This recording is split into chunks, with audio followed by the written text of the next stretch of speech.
Hello everyone, welcome to our Truth Be Told YouTube channel with your hosts Rick Howard and Mike Maney. Hey, hi everybody. This is our Truth Be Told YouTube page, Mike Maney and Rick Howard, and today is session 50. We finally made it to 50. Yeah. And today is April the 13th, 2022. So I hope you've enjoyed most of the 50 sessions. We've enjoyed recording them and yes, along the way discussing the weather and politics as well as the Bible. And today is a pretty nice day here in Modesto. It turned off hot last week. Now it's cool. We had a little bit of rain Monday, and yesterday and today's pretty cool in the 60s. For the middle of April, that's pretty cool weather for a high temperature. yeah. You probably wish you had in the 60s today. I think I saw you had a little bit of snow yesterday or something. Snow and everything, sleet and snow. Right now we're sitting at a cool 29 degrees. Oh, 29 right now in the middle of the day? Yes. The middle of April? Mike. I know. Especially spring, didn't you know? Yeah. I could use some of Israel's desert right now. And you told me just before we came on, we're up to like 62 subscribers. Yes. Boy, this Praise is the taking Lord. off, isn't it? Yes. Thank you, everybody. I really appreciate that. We have to stay ahead of the number of sessions, so just Yes.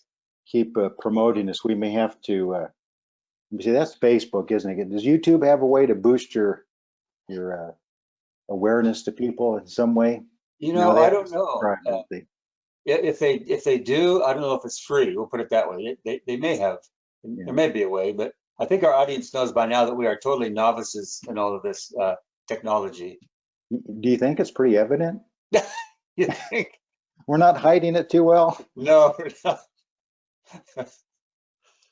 Oh.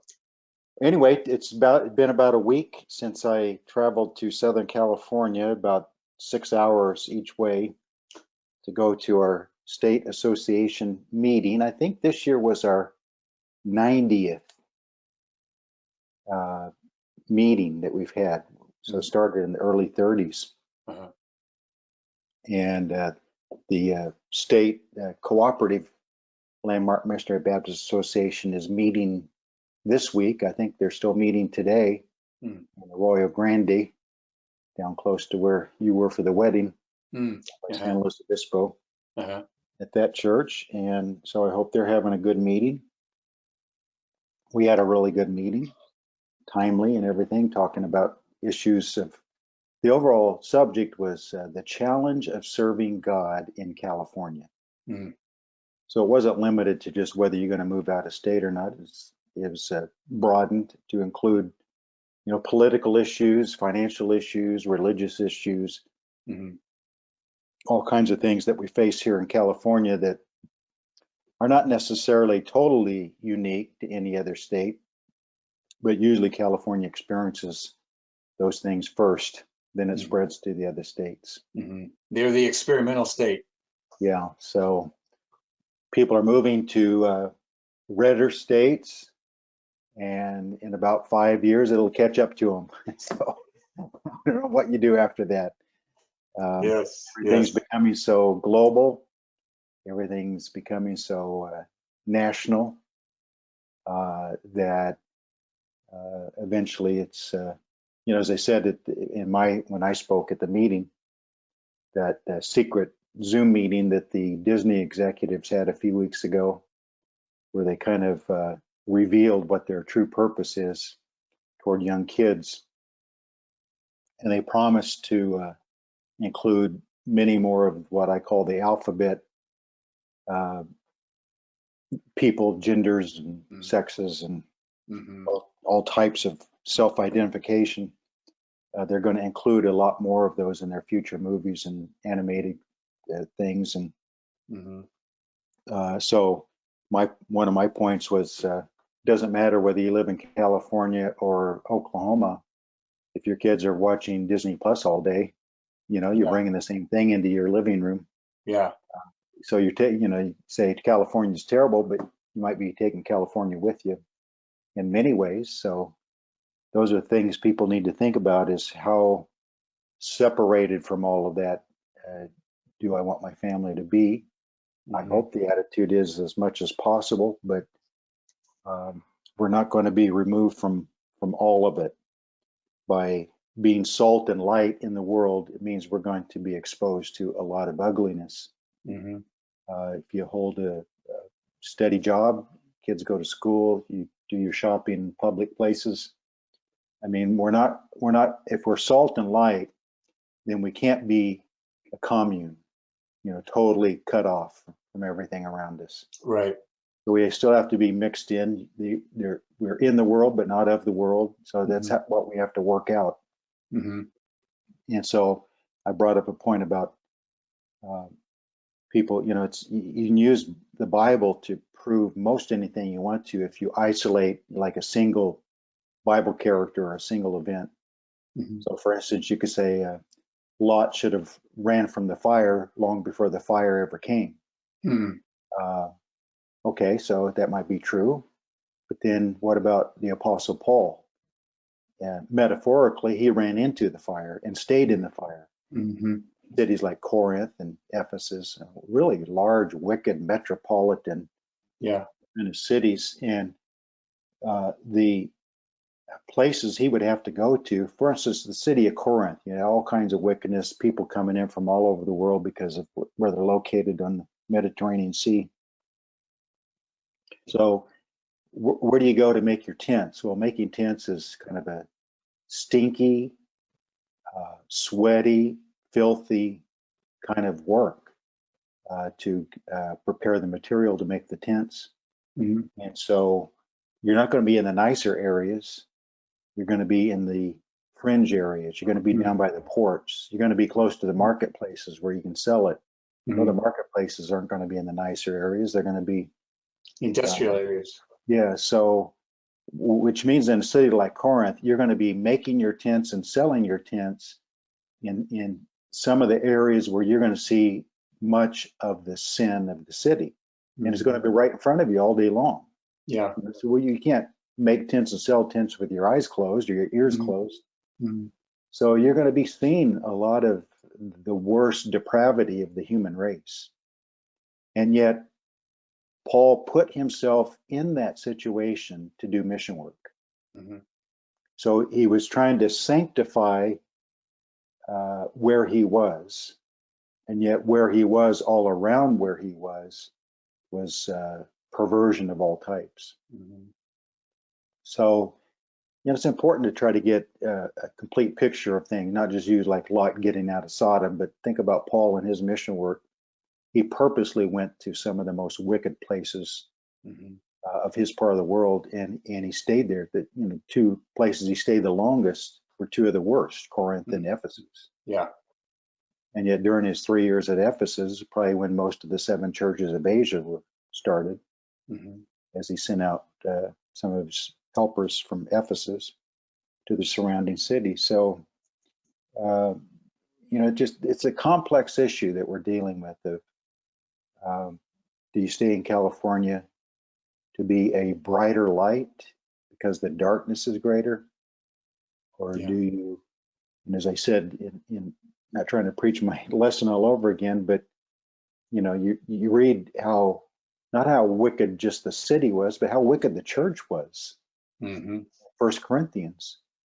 And yet nowhere in 1 Corinthians did Paul say, you in this church who are trying to be separate from the world and trying to serve God with a pure heart, because of the wicked culture you're living in, you should move out of Corinth and find a nice conservative little village out there in the country and plant yourself a little garden and live out your days not surrounded by as much wickedness. He didn't imply that. Just the opposite. If you read into it, is stay here, clean yourself up as a church, get your life right with God, and be a witness. Wicked city. Yeah. So anyway, I can start preaching the whole thing all over again. I don't want to do that. Well, I'll have to go to Rialto Landmark Mission Baptist Church's Facebook page and Was it YouTube? YouTube page, yeah. Oh, their YouTube page, not Facebook. Their YouTube page. YouTube page, yeah. They have a Okay. Facebook page too, but they post the videos on YouTube. Okay. So just trying to put a little plug in there for our viewers. Yeah, that's good.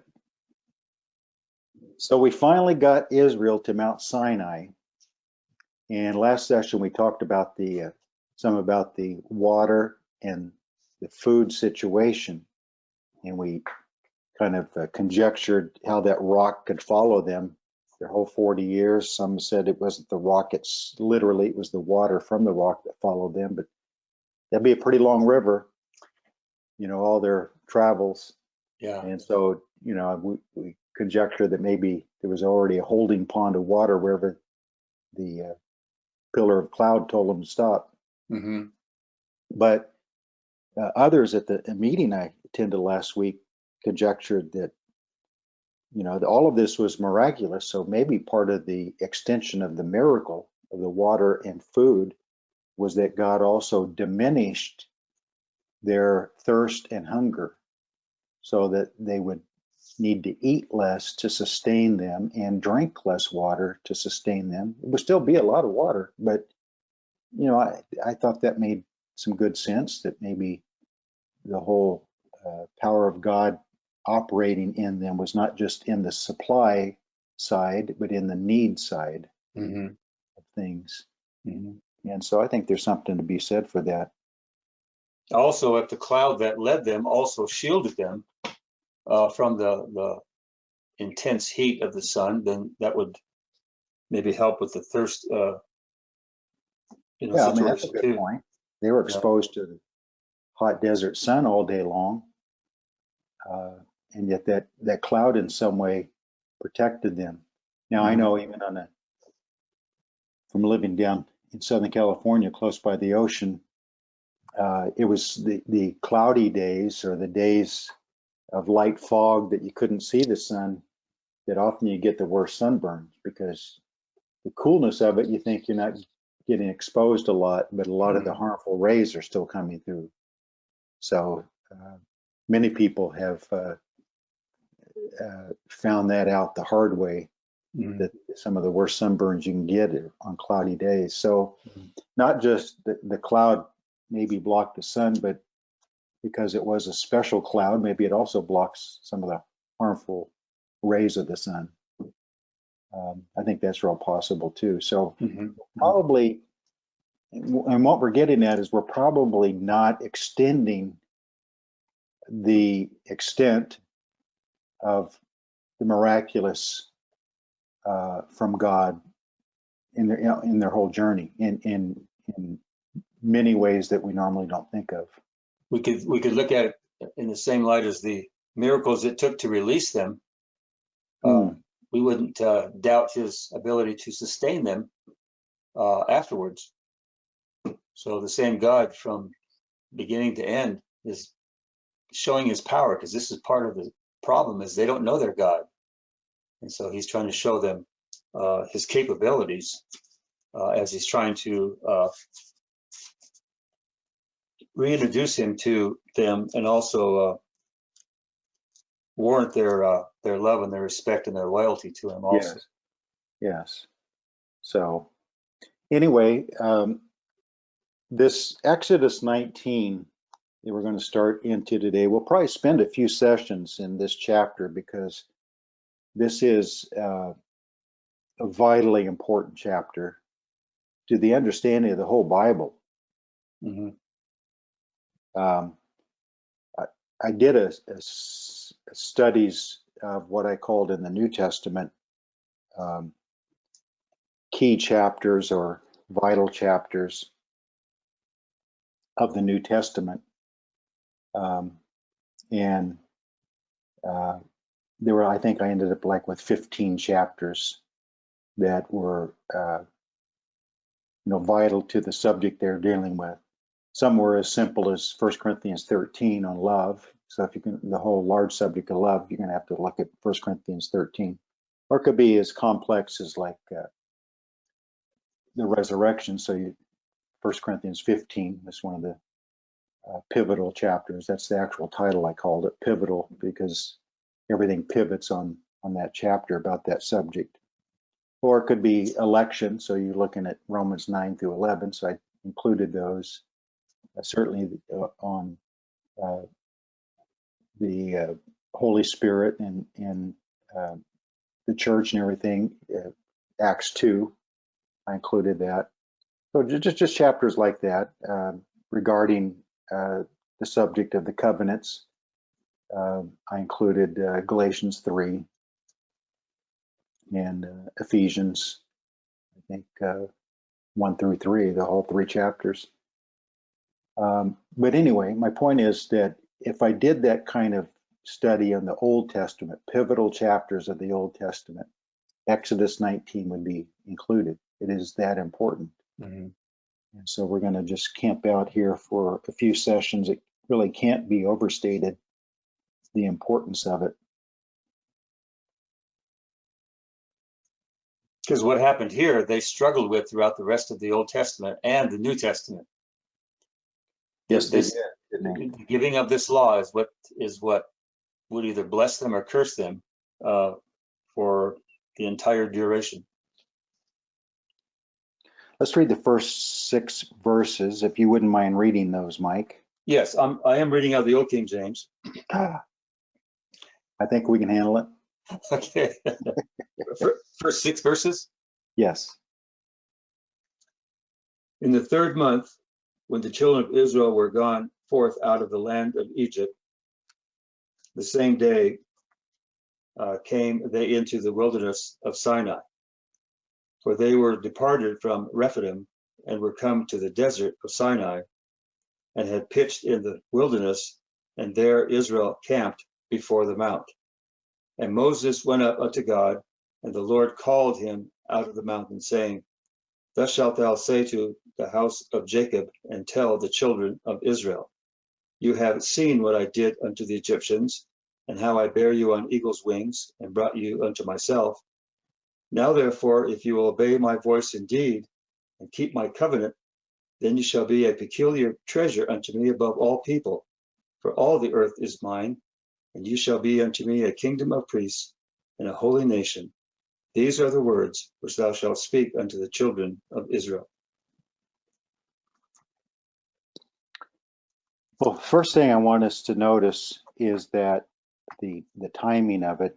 We'd mentioned in previous sessions that Jewish tradition says that Moses went up on the mountain to receive the law on Pentecost. Maybe we should explain how that is a real possibility or probability. So it says in the first verse, in the 3rd month. Now, we think of months on our calendar, but in the Hebrew language, this word month actually could mean new moon. And that's how they did their months, was by the new moon. Mm-hmm. And so if we change that to in the 3rd new moon, so it gives more of the idea of probably what it's talking about is the beginning of the 3rd month. And so the first month, Passover and first fruits, was the middle of the month. So if this is the first day of the 3rd month, then we're talking about 45 days or thereabouts out of after Passover and first fruits. And if they settle in for a couple of days, and then God tells Moses to tell him down in verse 11, you need to get ready for 3 days from now, the 3rd day.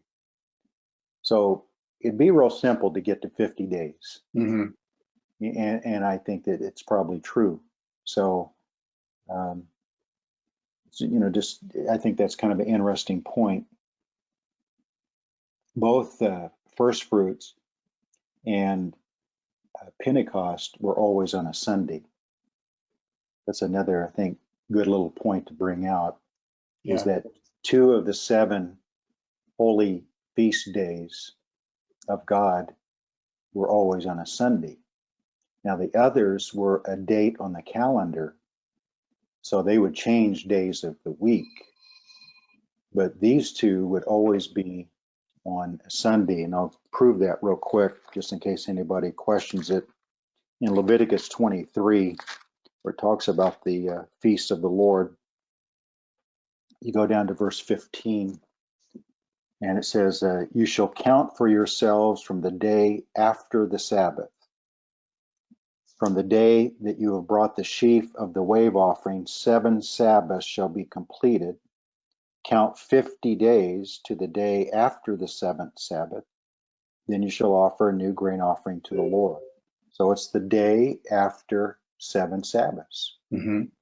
So 50, of course, and the day after the Sabbath would be a Sunday. So Pentecost was always on a Sunday. And then you go back to verse 9.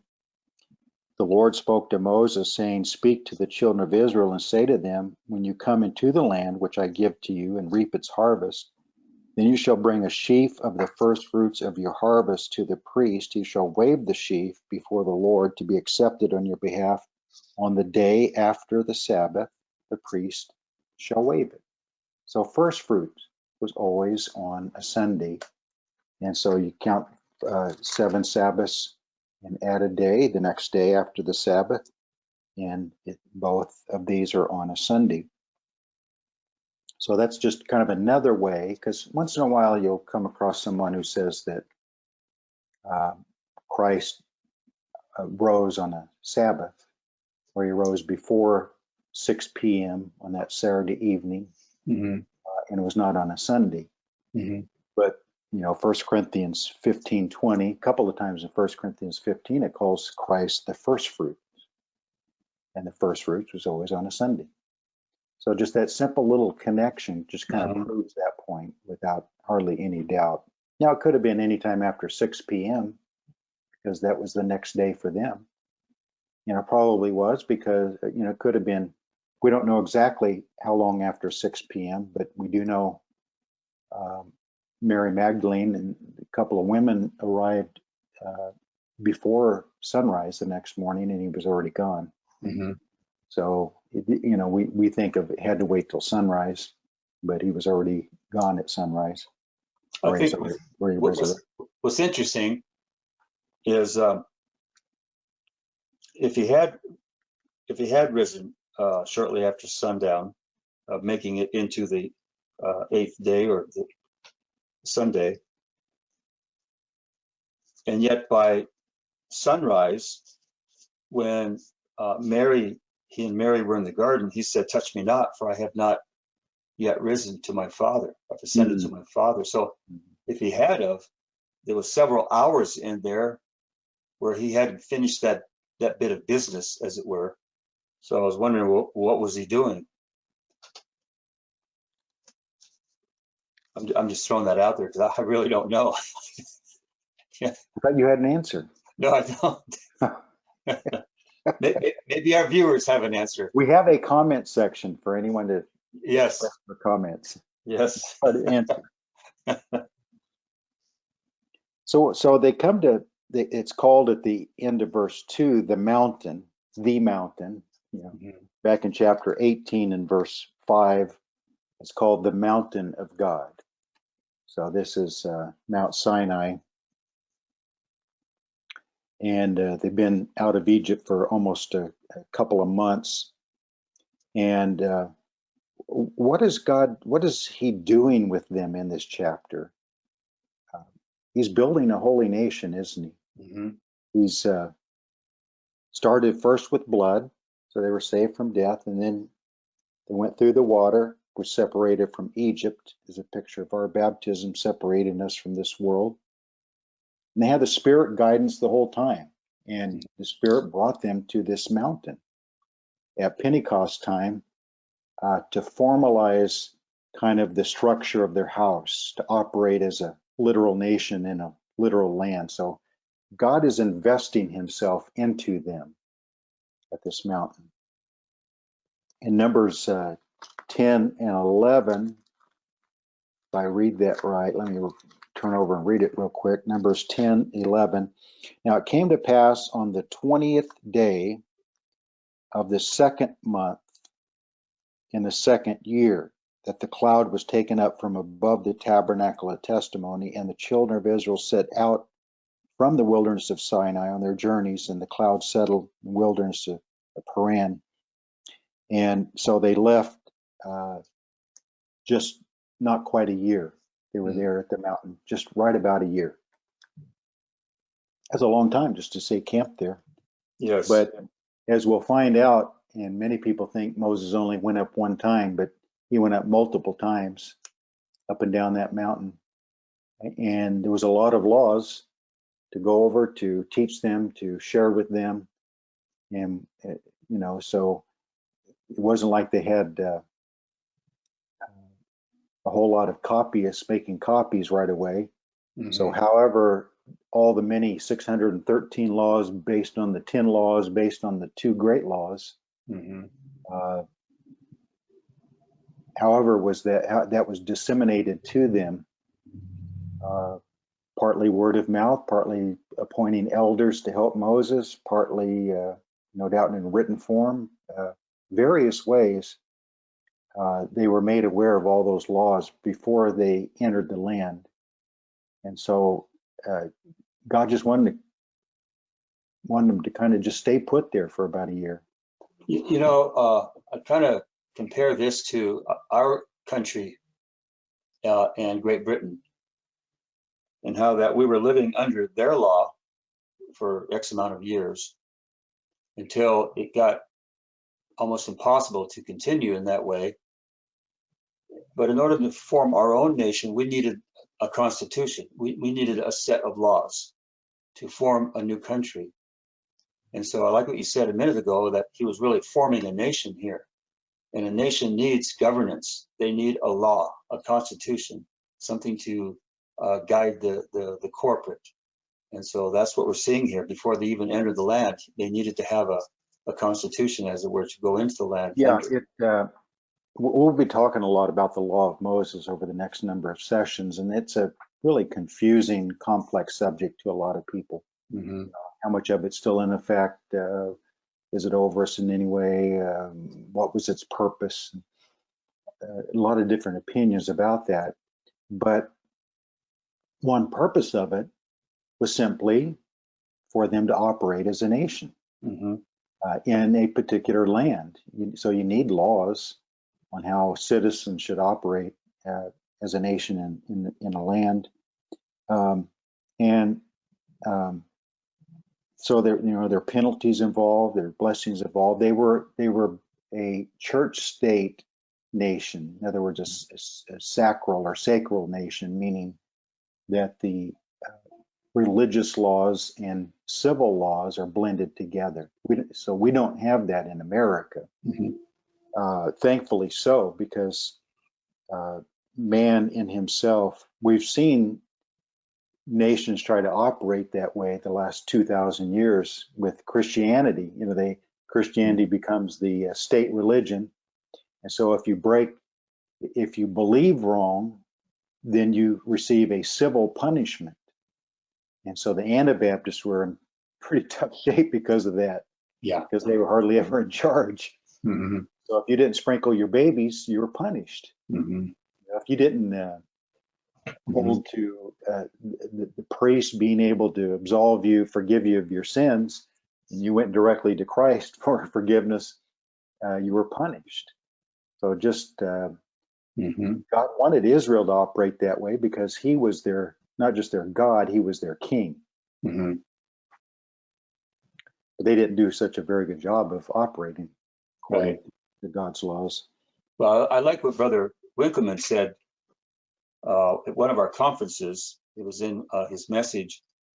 It was, what I recall, the gist of it is that God, I think he used the word monarch or something like that. In other words, what we see here in germ form is what will be in eternity.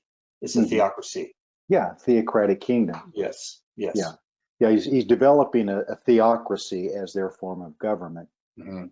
And there's been people down through history who have tried to copy that. I mean, even some of the people who came early to our country tried to have some form of theocracy. And but we ended up giving freedom of religion, which is the best thing for countries today, even though it means you're allowing a lot of wrong beliefs and practices. But we're not taught to enforce our religion under threat of punishment. Right. Yeah. So when he says in verse 4, this gets really beautiful. You've seen what I did to the Egyptians, how I bore you on eagle's wings. That's just poetic, tender, beautiful language. And brought you to myself. So this is a marriage contract, isn't it? This is the picture of like a mother with a baby or with a man with his wife. A very tender, intimate, close, holding us close to him, him wanting to be close to us. So as a result of that, I would say verse 5 is speaking more about their privilege. The privilege is you'll be a special treasure to me above all people. And then the responsibility part is you can be to me a kingdom of priests and a holy nation, which sounds like privilege, but it really involves more responsibility. You are to represent me as priest. What does a priest do? He's a mediator. He's an intercessor acting on behalf of the people. And so that was the attitude they were to have toward each other and even toward the Gentile nations, interceding on behalf of wicked, sinful heathens to seek the God of Israel.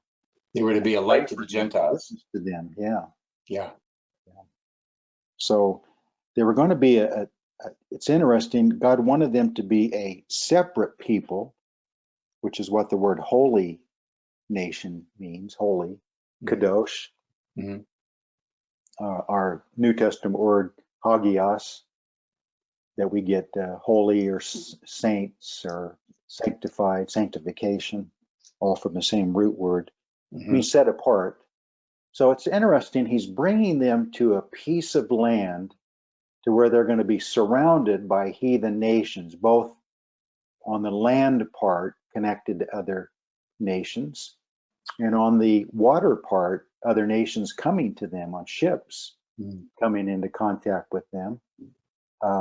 So as I've said before, he's going to put them in the middle of three main continents, what became continents later, crossroads of travel, of shipping, of trade, all sorts of things. So he purposely places them in a land where they're surrounded by heathens, but they're to be a set apart nation, a holy nation. So back to what I was talking about at our discussion at the State Association. He wants us to be a set apart people, but he's placed us as salt in the middle of wickedness and light. Yeah.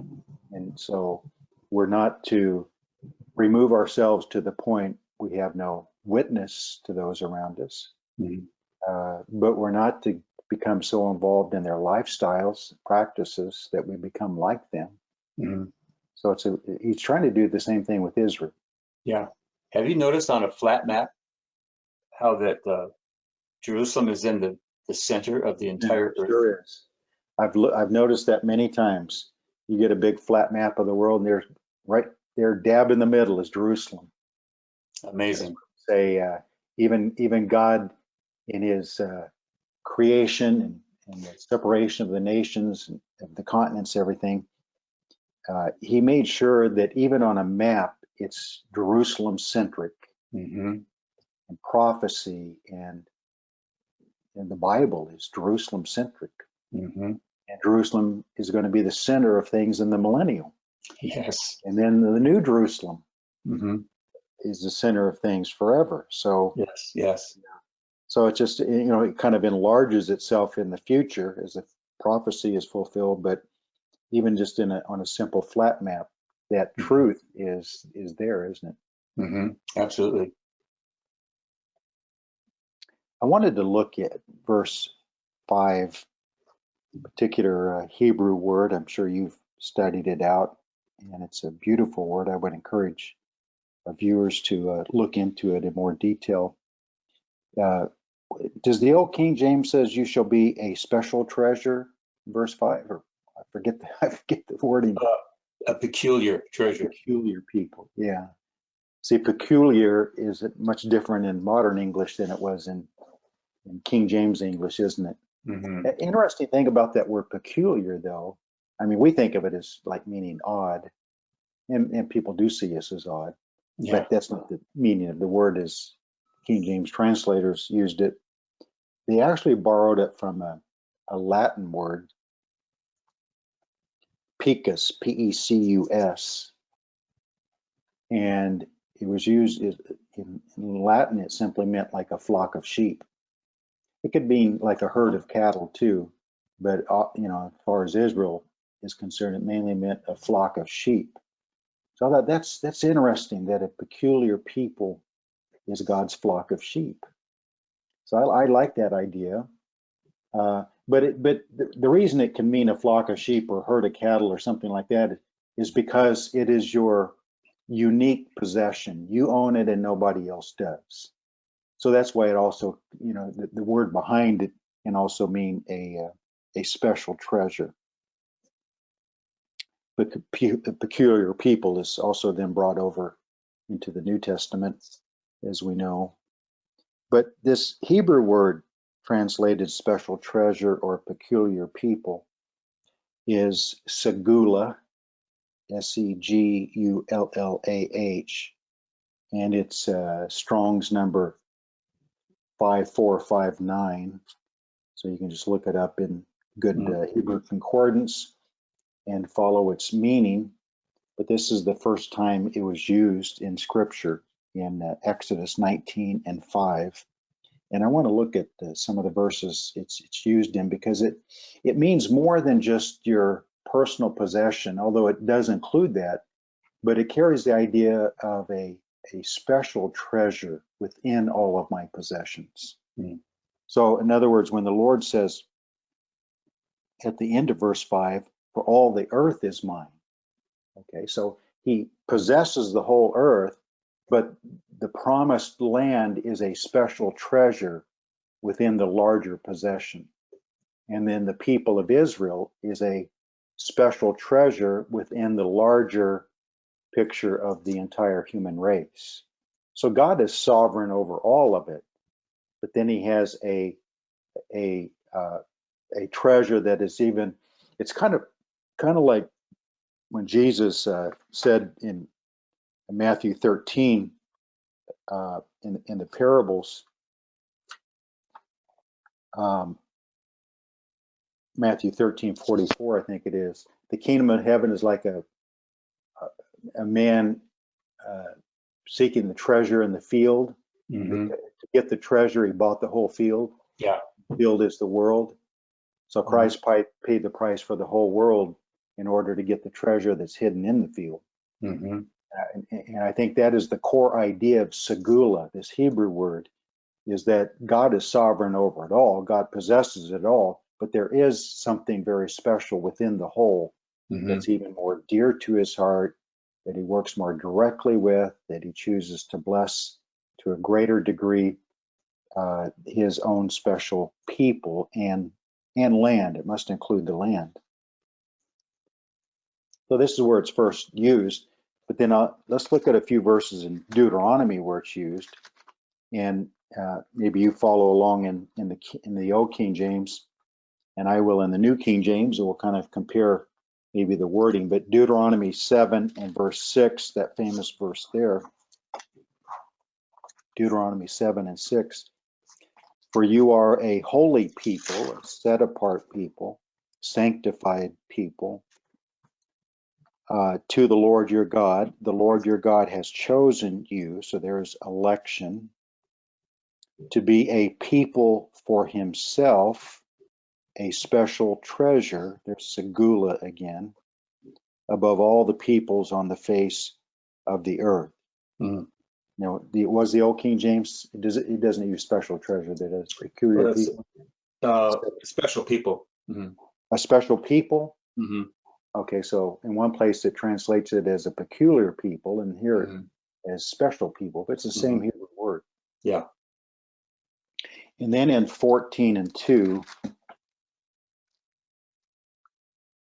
for you are a holy people to the Lord your God, and the Lord has chosen you to be a people for himself, a special treasure. Does yours say special people? Is that 14? 14:2.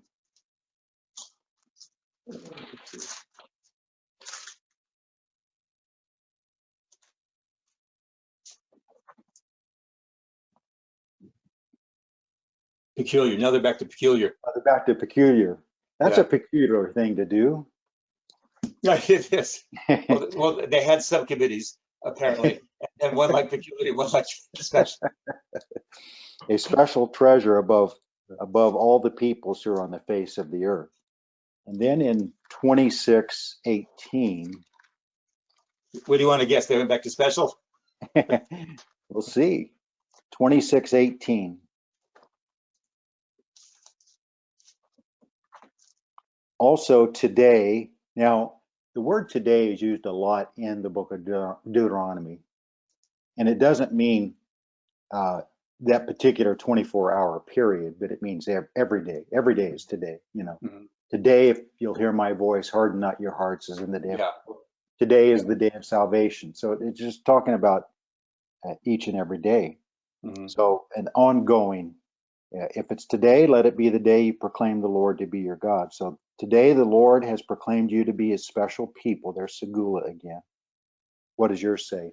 Is that verse 16 again? Or 26:18. well, 26:18. Okay. And the Lord hath vouched thee this day to be his peculiar people. Oh, so they're staying with peculiar. Let's see what they do with. Let's go to really show how it's really the key idea of it is if we go to 1 Chronicles 29, 1 Chronicles 29 and verse 3, where this is talking about David giving special offerings toward the building of the temple. So 1 Chronicles 29 and 3, mine says, moreover, because I have set my affection on the house of my God, I have given to the house of my God over and above all that I have prepared for the holy house, my own special treasure of gold and silver. So special treasure is segula. What does the Old King James say? Prepared for the house. Let's see. I think the order was a little different here. Okay. So verse 3, moreover, because I have set my affection to the house of my God, I have of mine own proper good of gold and silver, which I have given to the house of my God over and above all that I have prepared for the holy That's house. interesting. So the King James translators in this place translated segula as, what is it again? What's Well, I'm not terminology? sure where Segula is showing up here. Right before gold and silver. Of my own Proper good proper good. They translated it as proper good is proper good. because it's not talking about people, so they couldn't say peculiar people. Uh, But the New King James translates all of those as special treasure, both people and things. But I like this one because it explains David had given a lot of his possessions toward the building of the temple, but evidently he had a very special treasure that, for whatever reason, was extra important to him. That's what he's talking about with Segula. It's even of my special treasure I have given. Well, So it's interesting because we see that layering effect, I guess, yeah, calling out the 12, but then within the 12, there's these three that seem to be somewhat Segula. you're right. That's a good point. Psalm 135 and 4, we'll look at that one. I really encourage people to do word studies and just follow a particular word through the Bible. Yes. See how it's used in different contexts. It really helps a lot in your studies. Psalm 135 and 4. For the Lord, Yahweh, has chosen Jacob for himself, election, Israel for his special treasure, segula. Old King James say, Psalm 135:4. For the Lord hath chosen Jacob unto himself, and Israel for his peculiar treasure. Peculiar treasure instead of peculiar people. So the King James translators liked a greater variety, I guess, of English words to translate the same Hebrew word, whereas the New King James stayed with the same term all the way through. It's interesting. Yeah. Let me see. Let me see what this one is before I go over to Malachi. There's one in Ecclesiastes 2:8. Solomon talking, I also gathered for myself silver and gold and the special treasures of kings and of the provinces. Okay, so again, Ecclesiastes what? Ecclesiastes 2:8. Oh, 2:8. How does yours read the first half of it? I gathered me also silver and gold and the peculiar treasury. Peculiar treasury.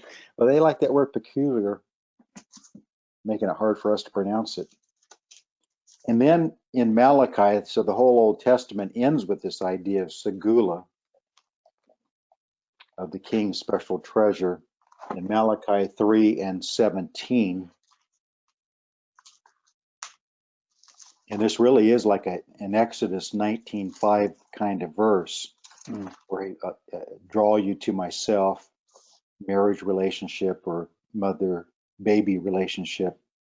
They shall be mine, says the Lord of hosts, on the day that I make them. And now the New King James translators translate it as jewels. So did the Old King James. Really, jewels. Yes, jewels. But that's segula.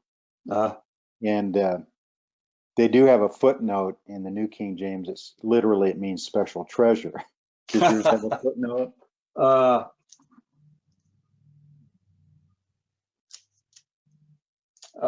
don't see a footnote. I just see the Hebrew word, the 5459. I mean the number, because this is a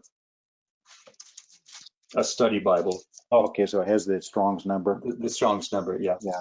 But it's interesting. Finally, they're in agreement on the terminology. They say jewels. But I like that, jewels, because it gives the idea of a special treasure. Yes. Something beyond just the normal.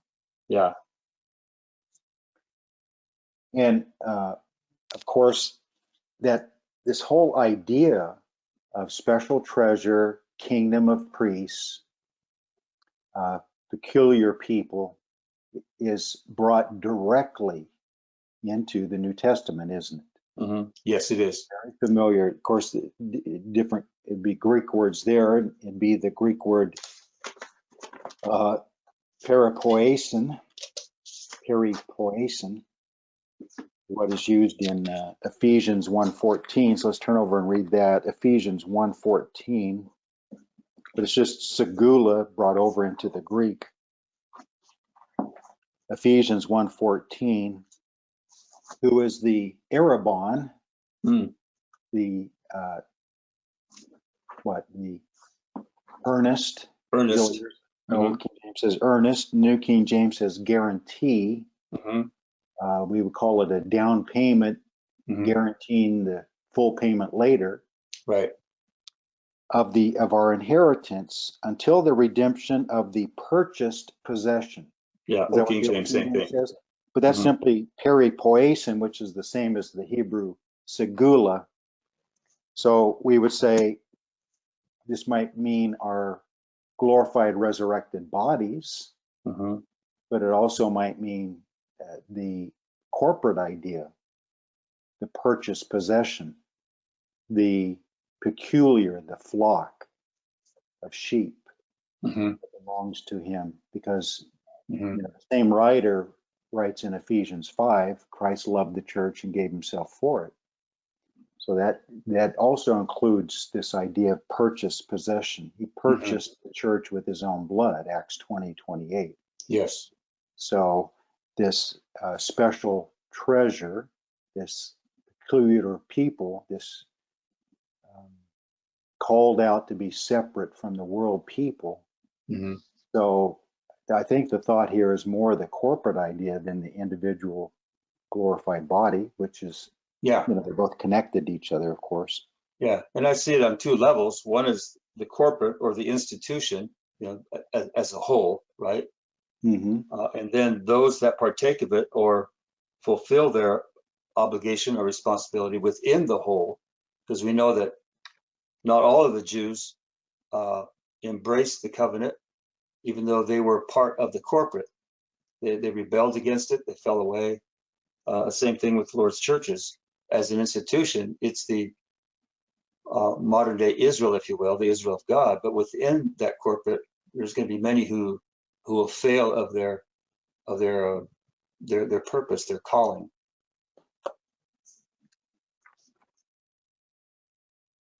So this word peripoiesin, which is Strong's number 4047, is also the word used in 1 Peter 2:9 that we love to quote so often. But you are a chosen generation, an elect race, is another way of saying that. A royal priesthood, there's the kingdom of priests from Exodus 19. Mhm. A holy nation, again, right from Exodus 19, just copy and pasted, in modern computer terms. Right. Yeah, Peter Right. just copy and pasted from Moses. And it's just about that direct, isn't it? Yes. It really is. And then his own peculiar people, or the New King James says his own special people. And that would just be the Hebrew idea of segula, in Greek, peripoiesin. Mm-hmm. And again, peculiar has the idea of, from Latin, meaning a flock of sheep. So interesting how it's just dropped right in there. Yeah. Also, and then there's a close first cousin word, periousion, Strong's number 4041.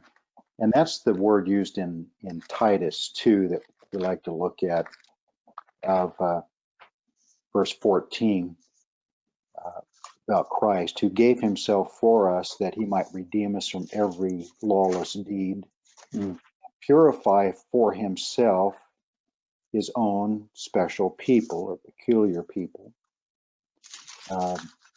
Again, it's just a way of bringing that Hebrew word segula over into New Testament Greek, zealous for good works. It's also interesting that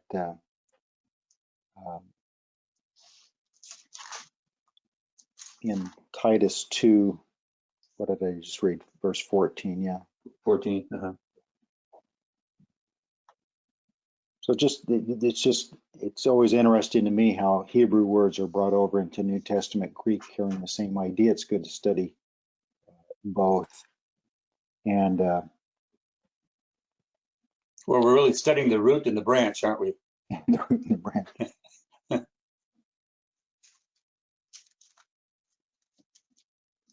Anyway, I thought it'd be good to follow that word study through. Yes, absolutely. It's a great word. And how they brought it over into the New Testament. Of course, we're also called kings and priests in Revelation 1 and 6, and then especially in chapter 20, verses 4 through 6, of those who gave their lives during the mark of the beast. They get to reign as kings and priests, a royal priesthood in the kingdom. So again, a necessary element for a theocracy. The mediators and the rulers.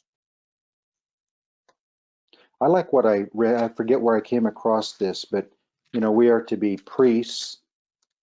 And I think as the return of Christ draws near, we're going to have to put on our prophet's clothes more often.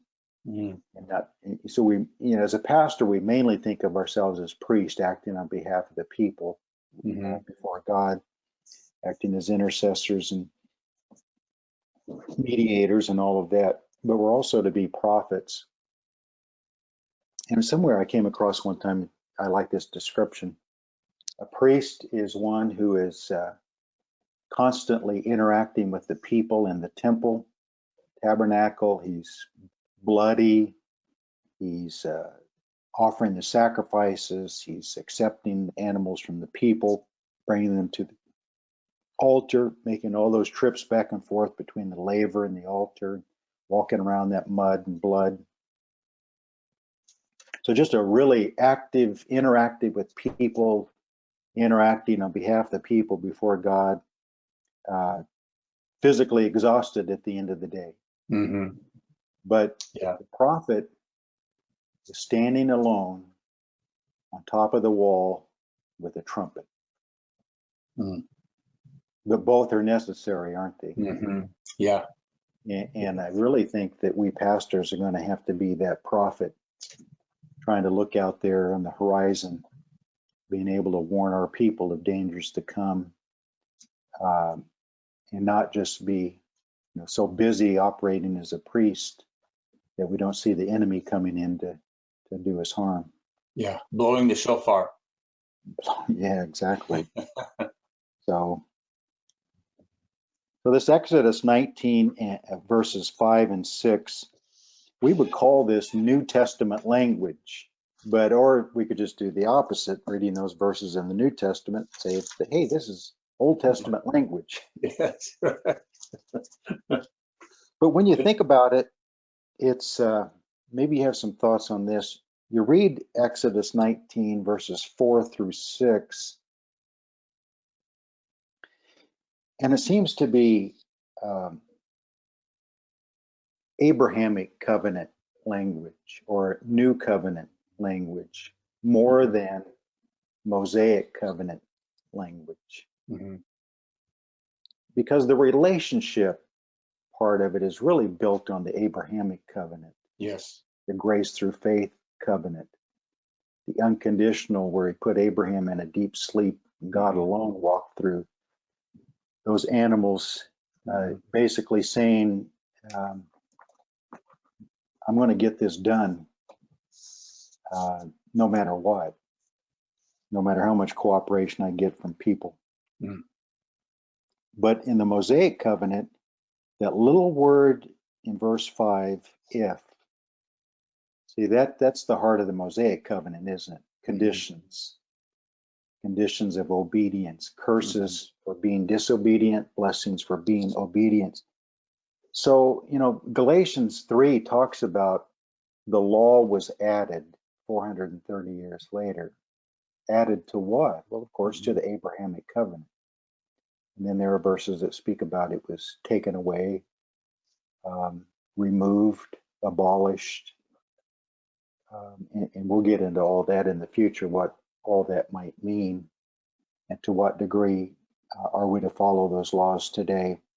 That's a real interesting topic that will kind of unfold a little bit at a time.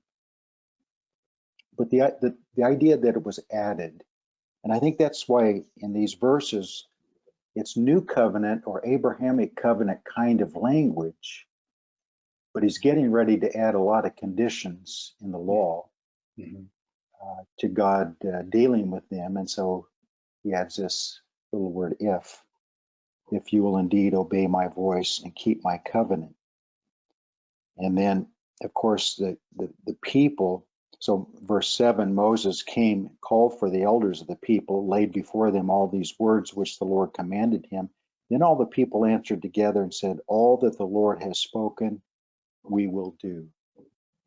So in that little word, if, and the statement of the people, all that the Lord has spoken, we will do, is the heart of the Mosaic covenant of Israel believing that they could keep all those laws. God knew they couldn't. Right. And they were supposed to reach a place where they confessed they couldn't and needed the grace and forgiveness and mercy and help of God, to live for him, because they couldn't do it in their own strength. And that's really what became the problem throughout their whole history is that they thought the more laws we keep, the better we are. And they were to keep the laws. God expected them to keep the laws. But in trying to keep them, they were also supposed to admit they could not keep them, as Jesus said in the Sermon on the Mount.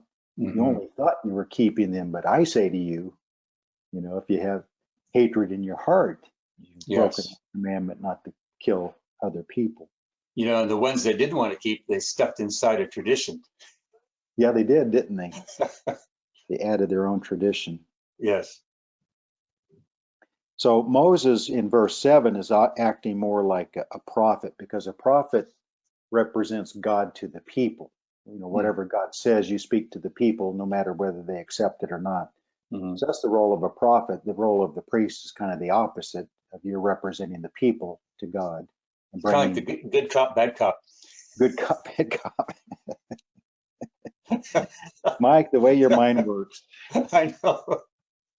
Well, that's what came to mind when you said, no matter if they like it or not, well, that's the bad cop. The good cop is, scurrying around trying to mediate on behalf of the people, forgiving their sins and, just being the nice guy, Let me see, what else did we want to bring out on this? Because when I transition over into the other part of this chapter, it's going to take a little bit. So I think maybe we should end this session today and get into the idea of, because this is what I preached at Citrus Heights last year when you were there, be ready for the third day.